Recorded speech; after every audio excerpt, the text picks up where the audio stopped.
8:41. Raw Mike Richards, Newstalk Sauga 960. It is that time again where our good friend Chris from the Idea Shop, who's always got no shortage of ideas, and the beauty of it, and this is the thing about authors and when you get into literature, I never have any idea of where we're going here. You're taking left turns, right turns, although there's an interesting little sort of line as we go through authors and writers from our beloved East Coast. I think, we've had a lot from Nova Scotia. There's a reason for it, and sort of the history of storytelling. As in, my family's Irish, so it's like, one step away. And with the history of rain, and Stephens Malone is joining us here, and I see the name Malone, and I think that's got to be a beautiful Irish thing. Is it, Stephens? Tell me it is. Well, I wish I could. It was actually German, and it got changed. Yeah, it got changed during the First World War, when German names weren't popular. Yeah. I often wonder, you look at it. So the Coors family of German background, it was Adolf Coors. I'm like, no, that name, no. Adolf is now Dave. Like I think you got to change the name on that one. But an interesting subject matter, the history of rain, because I also from a family of historians, and especially the World War I for my brother, and the connection between, and I guess maybe some of the analogies and similes you could use when you start talking about gardening. That is the one thing with my Irish family, including my wife, whose parents are from Dublin, they're Dubs. And the one connective thing that they all have is they're all green thumbs. They take tremendous pride in their conservatories over in Ireland.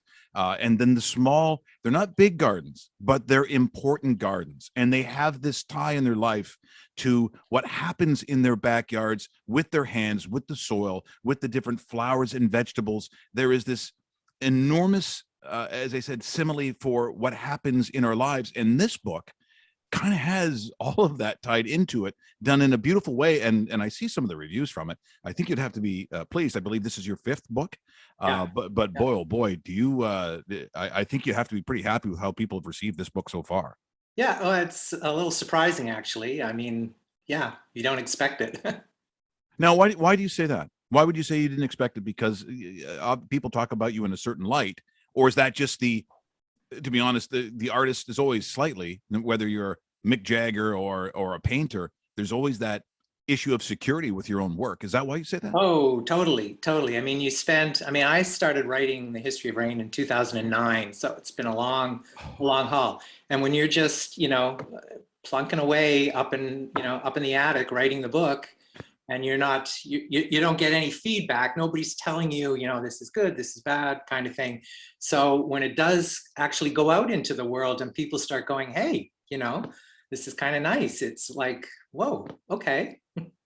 It's surprising. Now we go to Chris Houston, our good friend from the ideashop.ca. Thanks so once again for bringing such an interesting person once again to a show that it always raises the bar. Just so you know, Stephens, when with the things we talk about, then all of a sudden, oh boy, we got to be smart now. Enough of the cheap cracks and all the gambling talk and all the sports talk. Let's grow up a little bit here. But I really appreciate this. And again, such a fascinating subject. And you always find people to bring on the show, Chris, that are unlike the others. They're all different. Well, what's great about this, Mike, is The History of Rain, another great book from Vagrant Press out on the East Coast, part of Nimbus Publishing.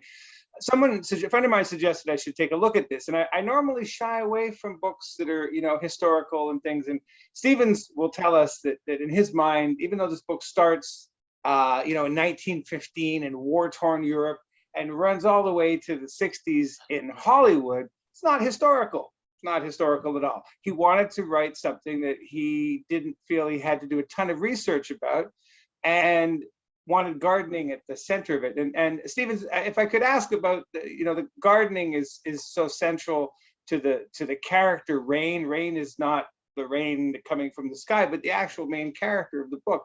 What's your relationship with gardening? Are you like a lover of gardens? Are you an enthusiast, or do you garden yourself? Yes, I do love gardens. I'm not a great gardener. I don't have a lot of space to garden. I do come from people who have gardened. My maternal grandfather, the family lore is that he turned the empty lot by his house. He had a place out in Westboro in Ottawa. Turned the empty lot into a peony patch where he sold bunches of peonies to people heading to the cemetery. So, I kind of grew up with that and like that as an inspiration for a character. Like what, somebody like that, why would they have done that? And kind of give them a story, a backstory. Well, I think also too, what is interesting, and sometimes we forget. So the moment you start talking about 1915, you start talking about World War I, then you talk about, Hollywood in the 60s. The reality is, chronologically, that's not that far between for those that were around 1950, 1961. The Hollywood would have been filled with people who would have had similar backgrounds. Quite honestly, half of the Calgary Flames ownerships, there were brothers that were World War II flying aces. They were war heroes. And so you think it's far back, but really historically in our language, it's not. The other thing is when people say, well, what do I want to hear about, World War I? How do I, do you watch Peaky Blinders? Yeah. Well, what do you think that's about? What do you think the struggles were after mustard gas and all the other things and the deformities? I mean, I think and part of this book probably has to deal with the fact that because we saw this kind of mass destruction of humanity on a level world stage that we'd never seen before in the First World War, human beings were coming out of it with the losses of limbs, their faces ripped off. I mean, Boardwalk Empire, people love Boardwalk Empire. The guy had half a mask on his face for those reasons. So when you start delving into that, I think that as much as people think, they have to really buy into something a long time ago, you really don't. It really, truly is not that way. That's true. Yeah. Yeah. The character of Rain, of course, in the First World War, is very terribly wounded and his face is disfigured. And, if I was trying to keep my friends entertained and I was telling them a story around a campfire or on a desert island or something, I would really linger on all these gruesome details to keep it interesting. But what's amazing about your writing, sir, is you don't, you mentioned that his face is disfigured and it comes up a couple of times, but there's no attempt to define it or describe exactly how is that? Was that a challenge, or did you force yourself to not describe it too much? Yeah, I mean, that was, doing research, I found out that a lot of modern plastic surgery comes from what doctors were trying to do for soldiers during the First World War. And a lot of the images are horrific. And the problem with that is, I mean, it could have become a book about, somebody's deformity after the war. And that wasn't the story. It just needed to be something that, prevents him from being with the woman that he loves is this deformity. And other than that, well, he needs to move on. Well, it's interesting, when I sit here and talk to an author and just sort of the genesis on where some of these things come from. And it's never exactly how people perceive things to be, right? They always see another profession. Okay, for instance, a hockey player or a basketball player, they go, well, you go to university, you become the big star, and then you go to the National League or the professional league. I said, no, it's you don't realize that person had to play basketball in Israel for a while, and then he was in Spain, then he was in France, that his parents were, there's all these different stories. And the big part of life that sometimes people don't appreciate enough, maybe because it's not a sexy enough story, is rejection.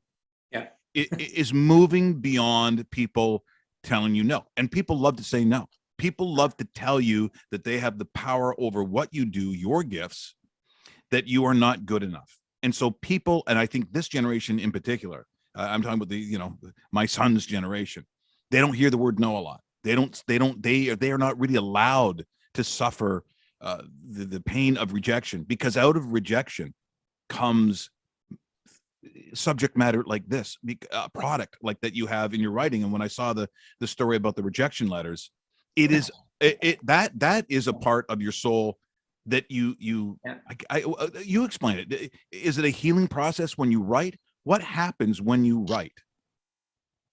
It's kind of like an out of body experience. And I find today, the more that I write, the longer that I write, it's almost like a control mechanism, because there's just so much in the world going on today and in your life that you have no control over, especially over the last couple of years, right? It's like, jeepers, we're, kind of whirling around in the universe with nothing happening that can anchor us. But when I write, it's like I can make this world and I can control these characters. Well, I think I control the characters, but that's a bit of an illusion. But yeah, it's therapeutic. It's like, okay, for while I'm in this process, this is my world and I know what's going to happen. And again, coming from a place that sometimes it's painful. Yeah. But that whole cathartic nature of what you do for a living, I think, even myself, when I look at some particularly painful times, it's this moment now. These kinds of conversations, Steve, that make me feel good and that I'm actually doing something right. And there is, to a sense, as the host of a radio show, a little bit of control. But it's the sharing of that in these kinds of conversations with what you do for a living that I think, as Chris has brought to the show, there's a depth to it that normally the show probably would not have, simply because the individuals who bring these stories to life are all very, very different.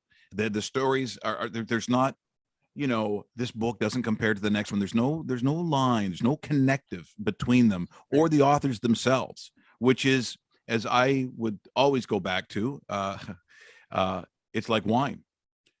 You can have the same grapes, but you move half a mile on the other side of the hill, which is on the ocean side, as opposed to all of a sudden the same wine has a different taste. It's the subtle nuance that makes this special. And when I started reading about this book and about you, I'm like, you and yourself are history. This in itself is a history of your survival in that industry to come up with a book that's actually a love story. I think it's incredible.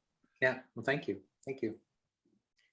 They say you're in good hands with a gardener. Of course, Rain is an expert horticulturalist by the end of the book, and you're in great hands with this book. This is a great read. Mike, my dad used to say a really great meal is one that you could eat again right away. Yeah. That's when you really enjoyed it. And I was telling Stephens earlier today that when I finished The History of Rain, I immediately had to go back and start again at the beginning, simply because the transformation of that character and that story, I had to get back in there. It's like a warm bath. You just got to go back in and experience it again. Great book, and one of the best reads I've had in a very long time. Wow. Thank you. Well, for those listening here this morning, The History of Rain, it is, as Chris just mentioned, really getting some wonderful accolades, and it comes from a really kind of special place. So I'm so glad, Stephens, that you joined us here this morning. Best of luck with the book, Chris. Another tremendous morning, and we will talk to you very, very soon. Thanks so much, Stephens. Yeah. Thanks, Mike. Thanks, Chris. That is Stephens Malone joining us here this morning. The book is called The History of Rain, and it contains just so much stuff that, when you look at these kind of lonely days that we've had, where there's a lot of alone time, a lot of downtime, there is still nothing like diving into these books that take you to a completely different place. This one certainly does, and appreciate the time here this morning.